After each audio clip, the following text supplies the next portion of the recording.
beautiful red planet. It's time to rise and shine. This is Radio 1 Mars, wishing all of you a great day at work. We've got the weather report coming up in a little bit. But first, the morning news. The construction of our new dome, designed by our best engineers and scientists, is nearly finished. Rumors say that it will house a restaurant, a bar, and a casino. As you might have noticed, a passenger rocket from Earth arrived early this morning, bringing new, brave pioneers to our planet. In the agriculture dome, the new water reclamation system has proven to be very effective. First reports say that up to 70% of the dome's H2O can be recycled. Due to last week's meteor storm and the resulting damage to our colony, the installation of new MDS defense lasers has been fast-tracked. Yesterday, 2 additional cargo shuttles were taken into service. These units will help to satisfy the growing demand for resources at the northern outskirts of our colony. Now, it's time for the weather report. We have indications that major dust devils are building up in Sector A7. Oh, hold on. What's this? I don't understand.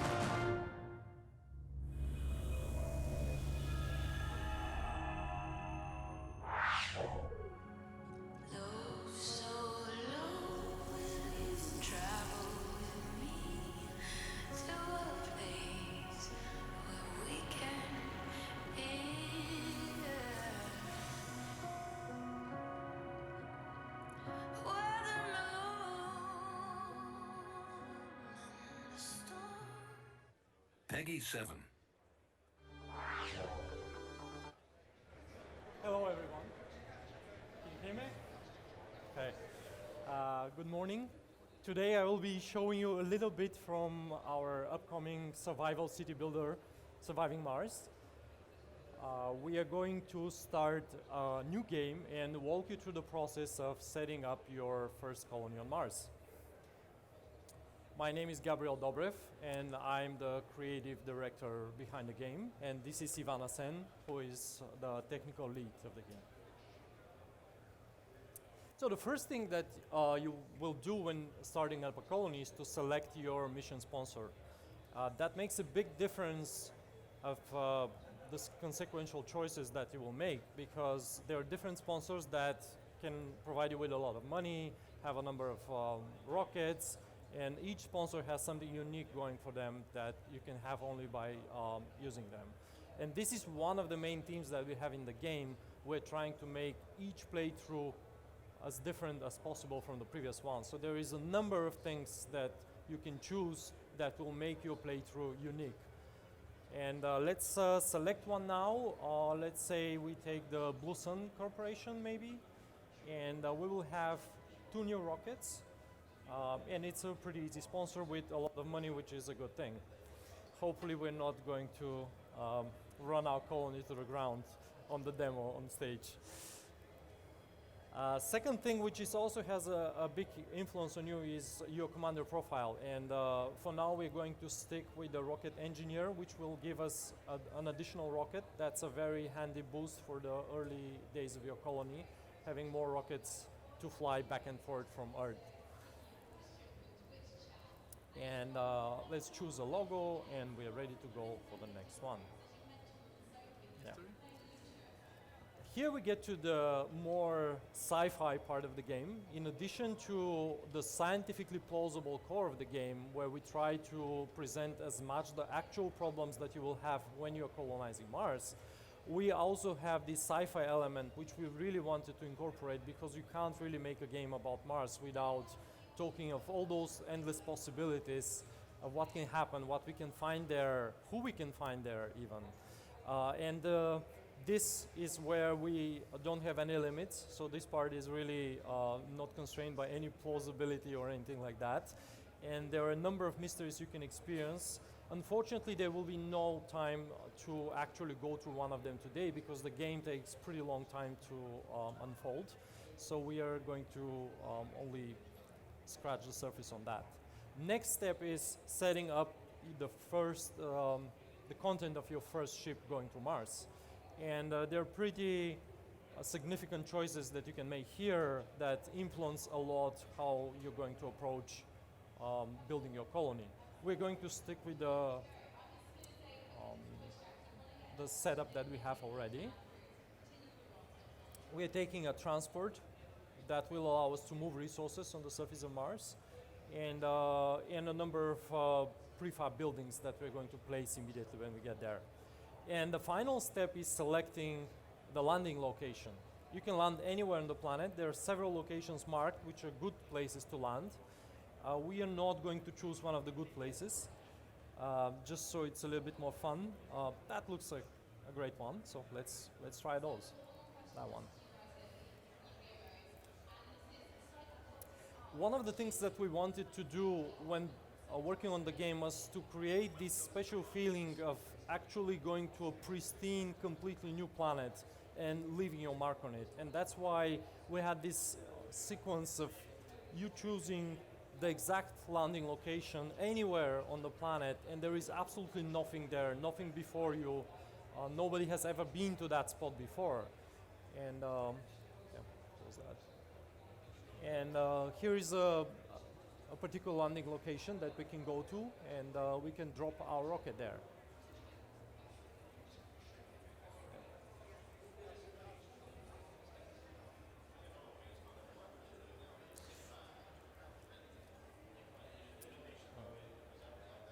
Can you increase the speed a little bit? Yeah. So here is our first colony. We don't have any people because initially it will be very, very hard to bring all the equipment and everything that we need on Mars and to have people there and be able to support life there. So initially what will happen is we will go there with a number of robots, and we have that stage strongly represented in the game that will take care of collecting all the resources that are easy to get and building sufficient infrastructure for the development of a later colony. So what we are going to do right now is to place several solar panels, so we have at least some power, and we are going to place a sensor tower that will allow us to scout our surroundings for more resources.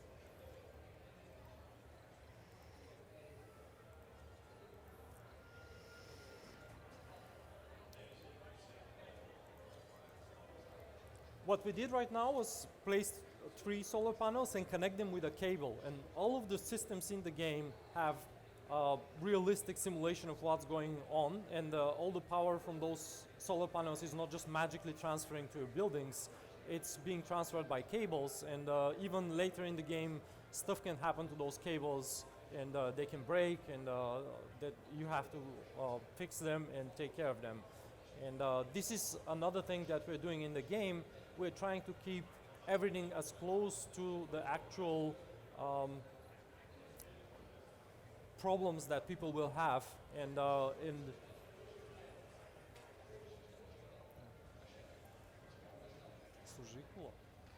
you please the tower? Sensor tower. Yep. Yeah. So we have a solar panel ready.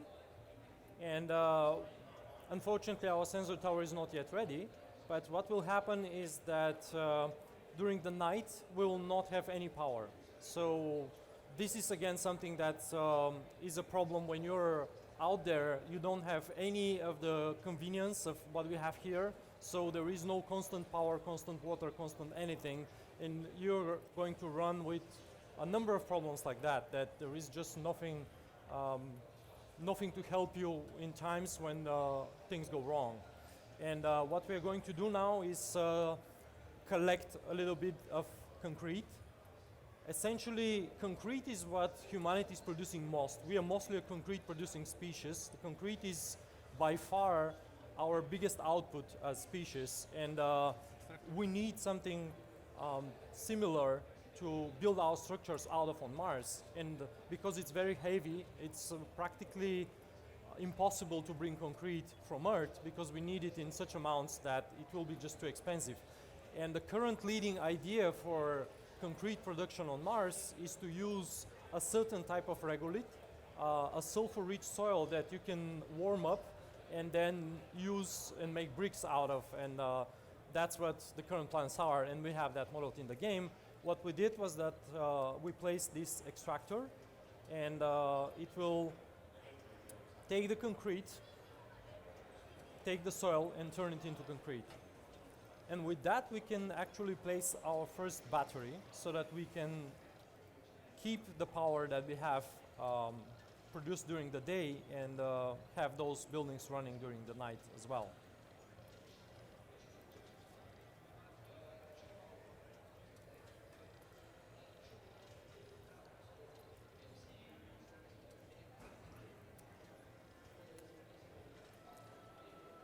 If you zoom out, you will be able to see that entire map that we landed on. And as you see, we're occupying just this small sector. And there is a number of things around. And you can scan those sectors. Now that our sensor tower is up and running, we can actually order those sectors, nearby sectors, to be scanned. And we can see what's in there, and potentially we can find out about the deeper resources that are present under the surface of Mars that we can potentially use. One of the things that our landing location lacks is water, and water will be very, very important when we're going to Mars. It will be important for sustaining life, and it will also be important for actually creating the fuel for the rockets that we need to go back. And one of the first things that we will do as colonizers is to set up infrastructure that is able to produce fuel so that we can refuel those rockets going to Mars and send them back to Earth so they can make multiple trips. It will be very, very expensive to make just one-way rockets, and so we are going to use them. And in order to do that, we're going to order yet another rocket from Earth with more supplies.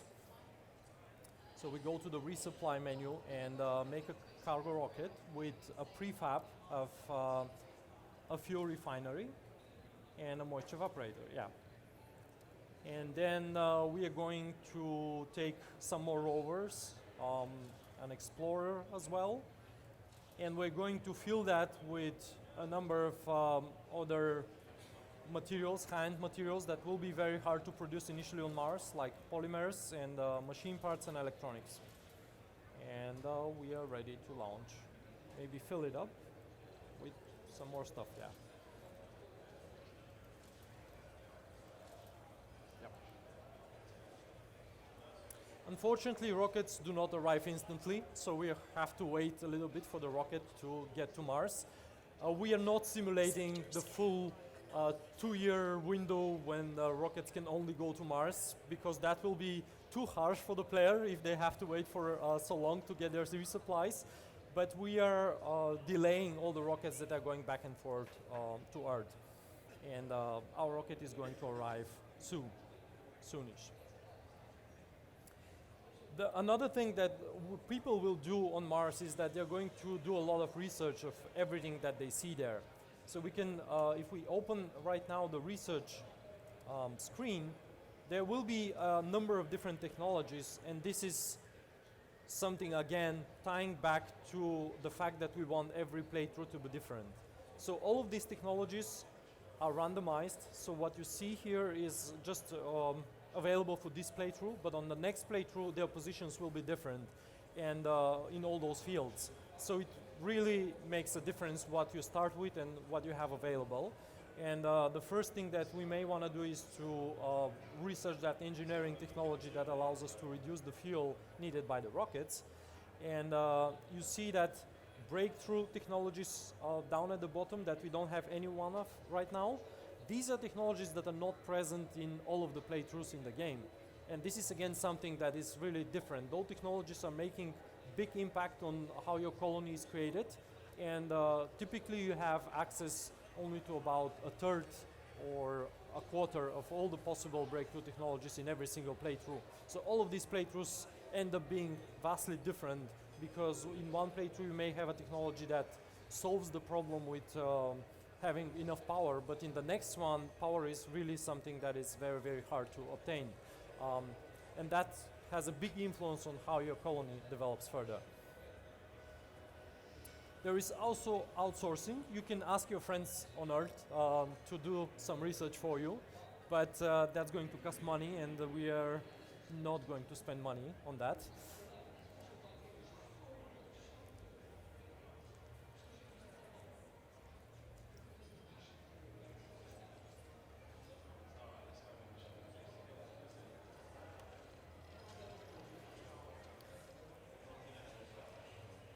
Another thing that we're simulating and allowing you to sort of fine tweak your economy is that all of the buildings have these shifts on them.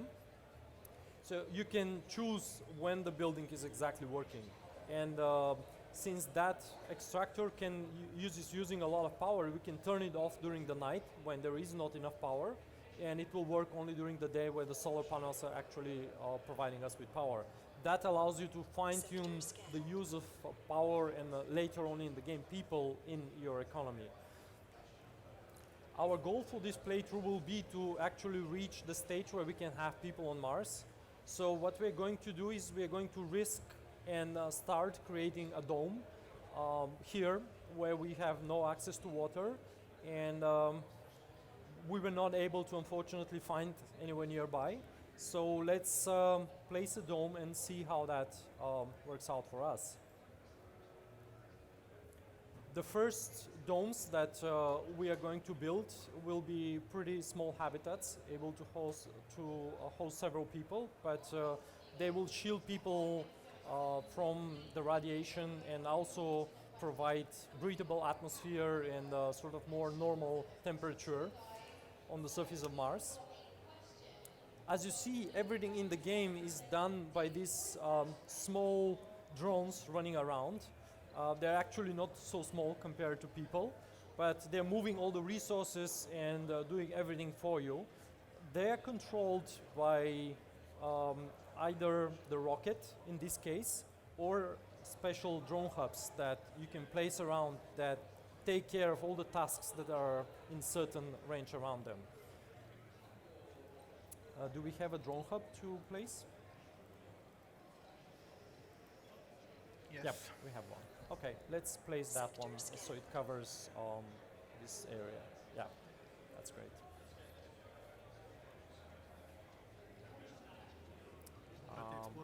We can land the second rocket that we have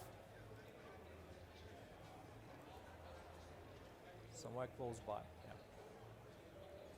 And in the second rocket, we actually brought with us all the things necessary to produce fuel, so we can refuel those rockets and have them available for further trips. Because currently we only have one rocket left on Earth, because our organization is not the richest one.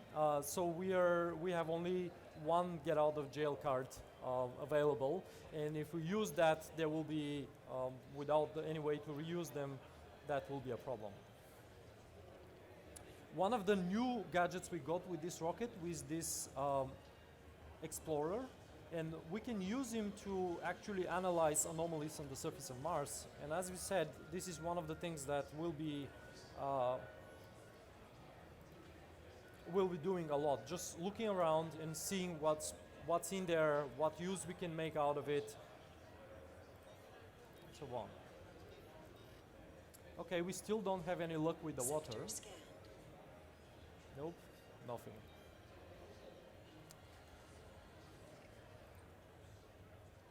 It's a tough one.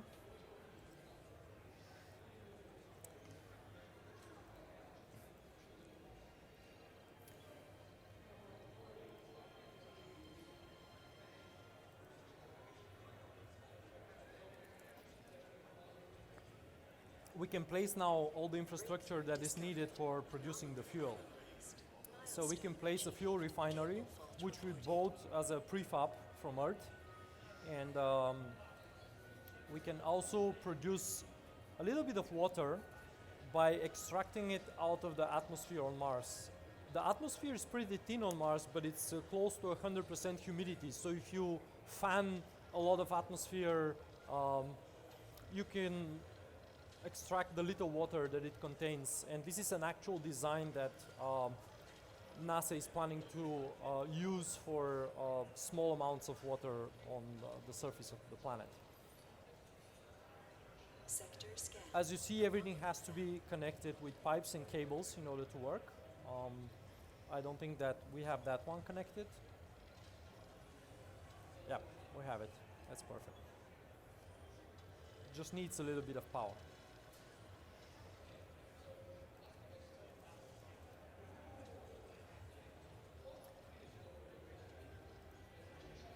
So right now we are producing water with that moisture evaporator and transferring that water to the fuel refinery, which is producing the fuel that we will need in order to get those rockets back to Earth. And we may want to put a storage tower, water tower, to collect that water for further future use. Great dust storm approaching. As our infrastructure grows, that few solar panels that we initially placed will not be enough to provide us with all the power that we need. So we see right now that the total demand is close to the maximum production that we have during the day. So we are okay for now, but soon that will be problematic, so we can place a little bit more of them. Sector scanned.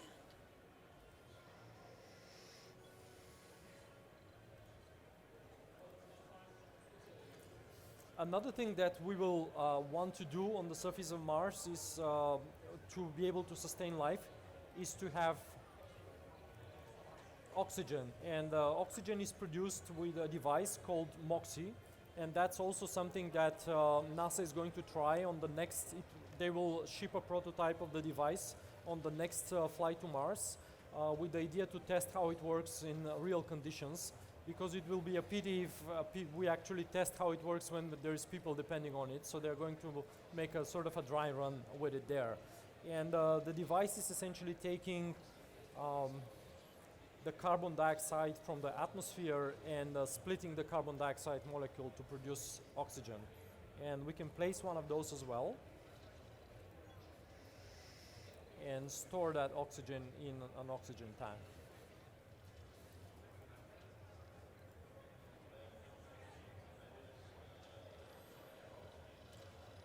And all of these preparations, we need to be able to have anybody survive on the surface.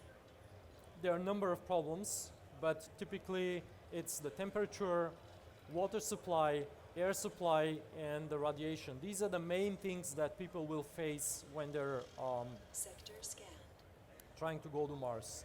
Okay, what we have now is our first dust storm, We have a water and shortage. there is more things that can happen on Mars. Not everything can go smoothly. As you know, Mars is famous for having these great dust storms, sometimes covering the entire planet and sometimes covering huge areas on the surface. And we also have that in the game. And when that happens, first, obviously, your solar panels are not working as well as they should because of all that dust. All the buildings, meanwhile, are getting dusty, and you can even see that if we zoom in on the buildings, you will see how the dust is accumulating on them, and this will eventually lead to them breaking down, hopefully not so soon. And also, when there is a dust storm, some parts of our infrastructure are not working. So the MOXIE has stopped working, and also that moisture evaporator has stopped working because they cannot operate with all those dust particles in the atmosphere. So we are also grounded because during a dust storm, the rockets cannot leave the planet and they cannot go down. So we don't have the fuel produced yet for the rocket, but still it cannot go out during a dust storm. Initially, especially, a lot of the things that we will do when there is a dust storm, we will just sort of wait them out.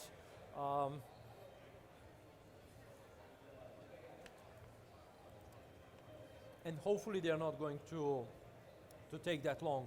Okay, we have our first breakthrough technology available, and it's allowing our colonists to gain additional performance during their night shifts. And that is something that will take place a little bit later in the game when we have actually people, because now we are still struggling with providing livable conditions. So we are going to stick to researching our Martian engines for less fuel on the rockets.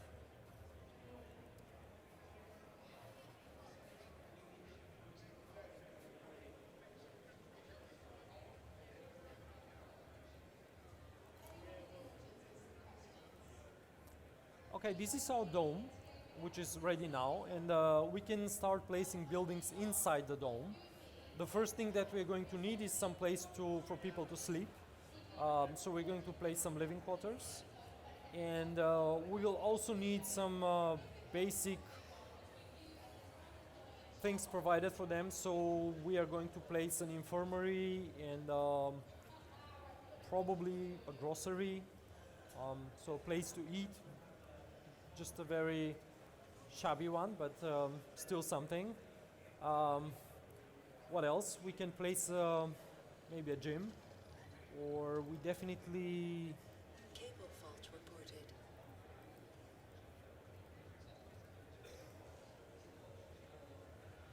Oh, we have a cable fault.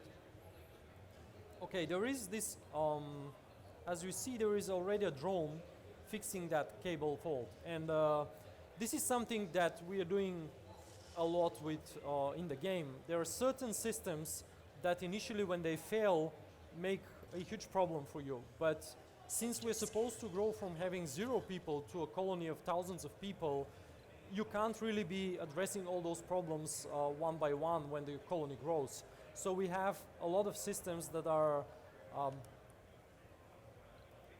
initially you have to pay attention to and work with on every single occurrence of a problem, and then later on you can rely on having sufficient supply of power so that your colony doesn't break when there is a cable fault somewhere, and all the buildings wouldn't stop producing, which is what happened right now with our colony. Resources are low. What you can do to save a little bit of resources in this situation is that you can turn off all of the big power consumers during the night. So for example, we can turn off that Moxie, we can turn off that moisture evaporator during the night shift. We've just found the wreckage of Phobos 2. The old probe even had some new data for us to analyze. Anomaly found. There are a number of events that can happen while you're colonizing the surface of Mars, and we just got one of them. And are we producing enough power? No. No, far from it. Okay, we can turn off the dome right now because we don't need it. There is no people inside, and that will help us a little bit with the power consumption.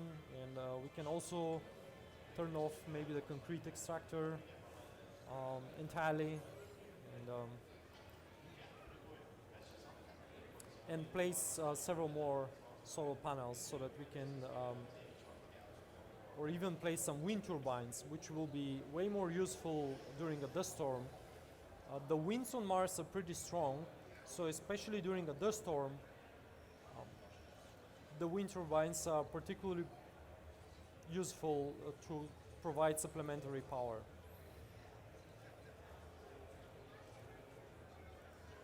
There was a big discussion on the forums when we released our first trailer about the feasibility of wind turbines on the surface of Mars. And since we have researched that question ourselves, it's a very close call because the atmosphere is not as dense, but on the other hand, the winds can reach very, very high speeds. So, oops, there was a meteor as well. Close. That also happens a lot, and sometimes those meteors will hit critical infrastructure that you have, and sometimes they will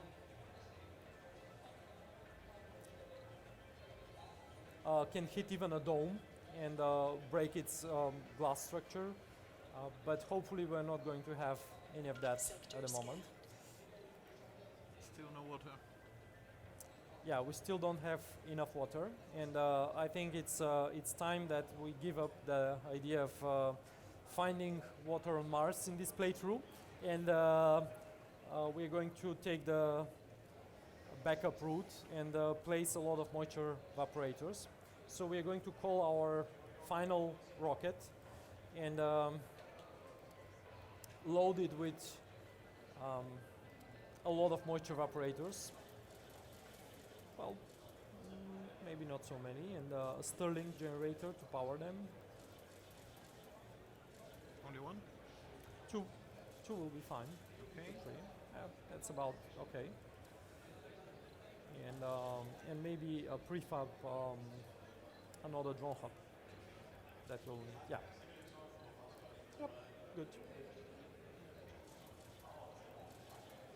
As you see, we're filling the rocket up to its maximum capacity with materials that we don't necessarily need immediately, but we will definitely need in the future. So we're using every possible trip to Earth to bring some of those materials on the surface of Mars. You can increase the priority of those wind turbines so that they get ready faster.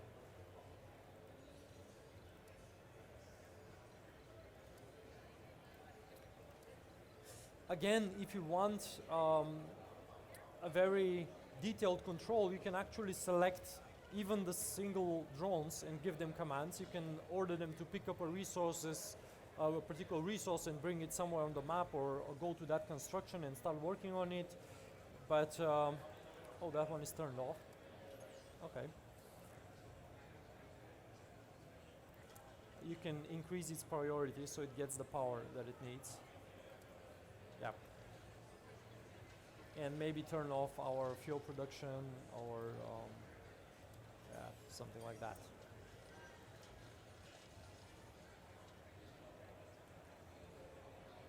So we have a bit of a situation. We don't have enough power to run our concrete extractor, but we need that concrete in order to produce, to create the wind turbines that will give us the power. So there are a lot of things like that where you have to temporarily sort of switch your priorities around so that you can get the fix of that you're needing. And now that that wind turbine is up, we will have no problem with the power, and we can switch on, back on again, the fuel refinery, which we definitely need. Yeah.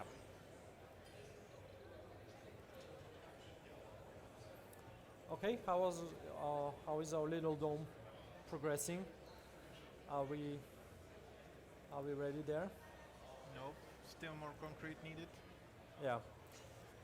Okay, we can order that concrete extractor to actually work during the night as well, so that it produces the concrete faster that we need. And Sector scanned. our rocket has almost arrived. It will need a little bit more time. We can actually prepare some space for those moisture evaporators, because they take the water from the atmosphere. You can't really place them right next to each other. You have to place them with a little bit of space, because they get into they start interfering with each other's work.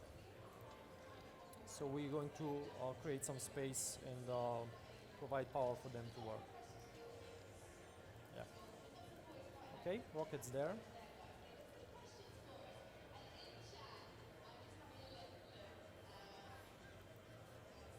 And right now we have all the rockets that were available to us on the surface of Mars, just because we needed all those resources and additional stuff. And in order to ask for another rocket, we will have to refuel one of them in order to get it back. So we can check how's that refueling working. Can we see how's the fuel on the rocket coming along? That's a tough one. It will take a while until we produce it. 12 per day, yeah.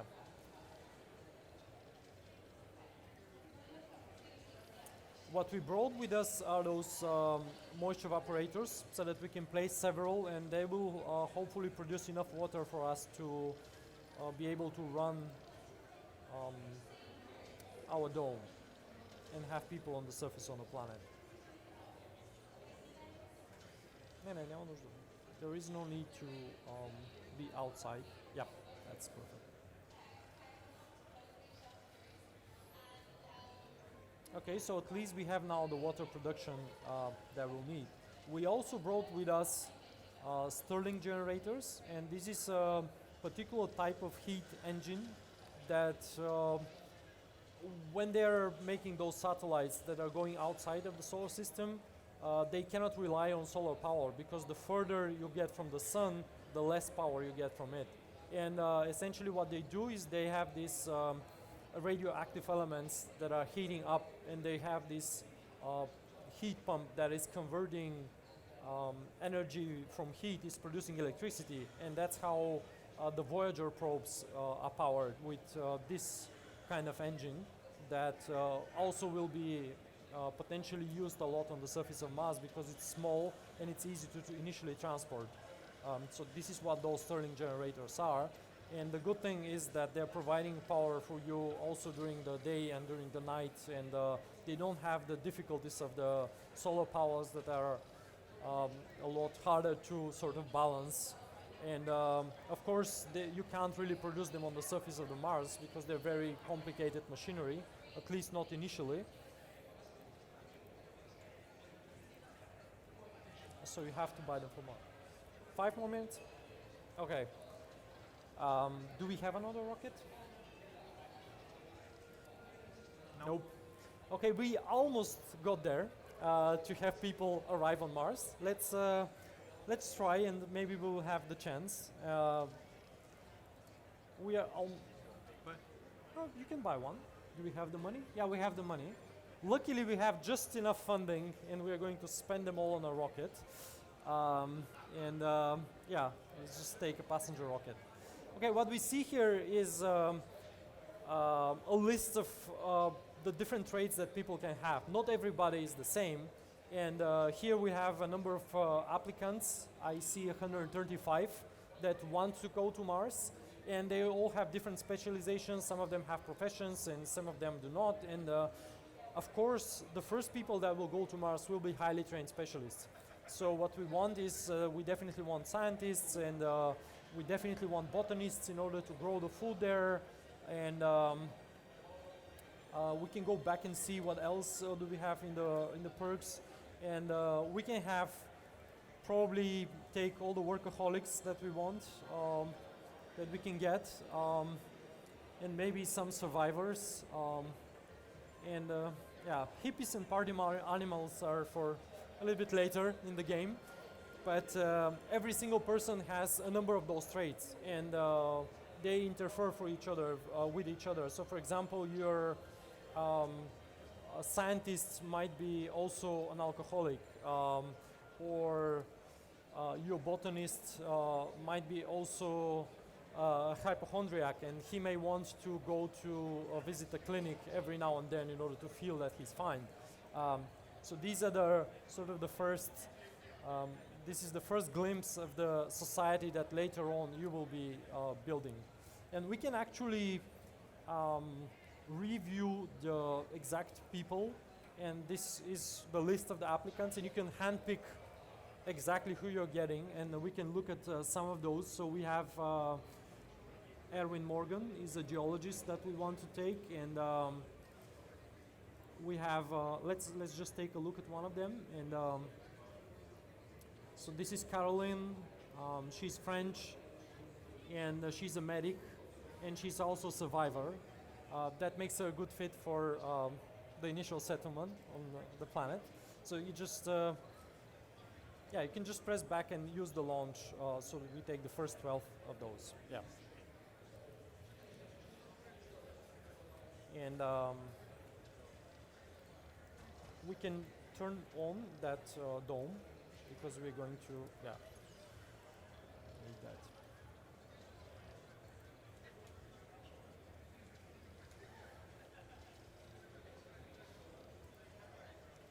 Yep. So let's make sure that we have everything that we need. So maybe all the power and water and everything else. Do you want to do any Q&As at the end, or?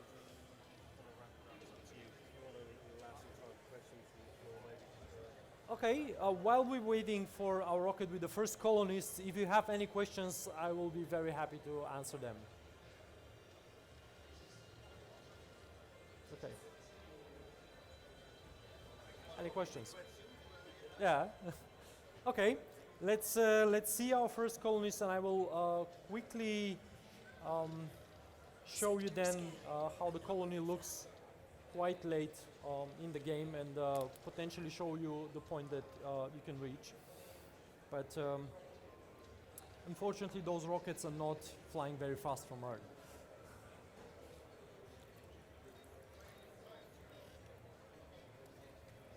No, don't pause.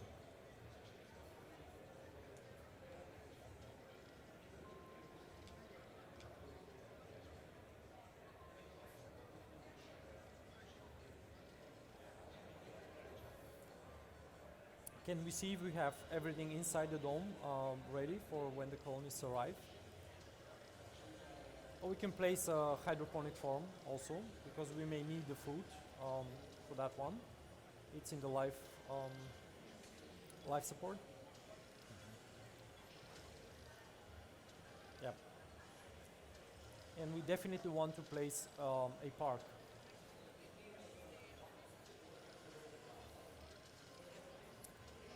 One of the bigger challenges that we will face when going to the planet and colonizing it will be actually the psychological effects of being stranded on another planet under a fragile piece of glass or underground for extended periods of time. So having access to things like just a few living trees around you, or a park when you can walk and feel like you're, at least for a moment, on Earth, and feel like everything is safe, is a nice thing to have. Yeah.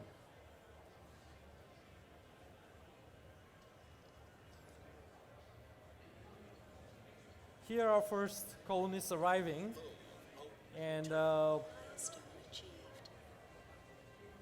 running towards their new home. New colonists have arrived.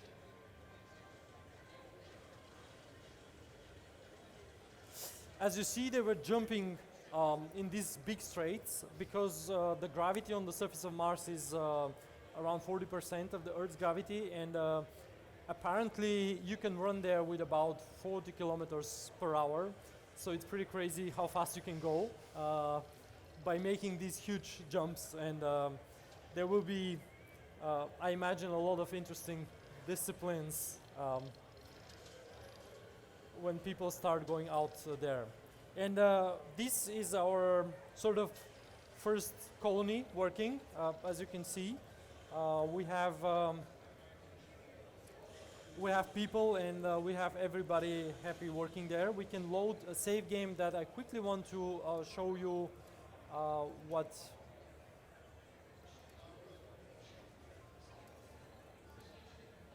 So there should be one. Nope. Previous one. This one. This is a very late colony, 320 Sector days after the initial setup, and as you see, there is Cable let's fault reported. look here, and there are many huge domes, and there are these flying shuttles moving resources around. There are huge stockpiles of different resources that we have produced, and there are many and large habitats with a lot of infrastructure that supports them. They're pretty big constructions that are going deep down and getting materials. There is playgrounds and children around, and there is farming on the surface of the planet, and just a quick glimpse of everything that you can actually do in the game. So thank you very much. It was a pleasure showing you the game today.